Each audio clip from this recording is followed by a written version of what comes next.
हाय, मी Preeti. Welcome back to my mini blog plus what I eat in a day with a stoma bag. सकाळी झोपेतून उठून मी आधी पाणी पिलेलं. बाहेर छान पाऊस सुरू होता. पाणी पिऊन झाल्यानंतर ब्रश करून आंघोळ करून चहा पिलेला.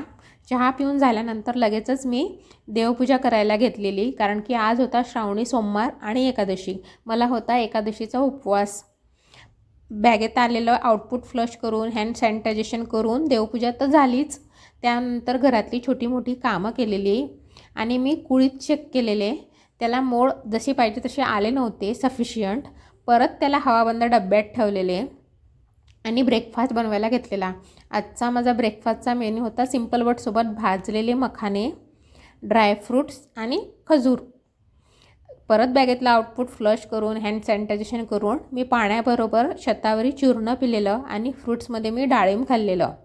डाळिंब सोलायचा कंटाळा येतो, पण खावं लागतं हेल्थसाठी. जेव्हा मम्मी पप्पा मला रेडीमेड सोलून द्यायचे खायला, तेव्हा मी खात नव्हते. आठवण आली म्हणून सांगितलं. असो, पॅरलली गाणी ऐकत मी स्वयंपाकसुद्धा बनवलेला. आजचा जेवणाचा मेनू होता कोबू बटाट्याची भाजी, गाजराची कोशिंबीर, मुगाची आमटी आणि भात. आणि माझ्या उपवासाचा मेनू होता साबुदाण्याची खिचडी ॲज युज्युअल आणि दही. साबुदाण्याची खिचडी खाऊन झाल्यानंतर परत बॅगेत आलेला आउटपुट फ्लश करून हँड सॅनिटायझेशन करून झोपी गेलेले. झोपीतून उठून परत बॅगेतला आउटपुट ड्रेन करून रिफ्रेश होऊन मी चहा घेतलेला.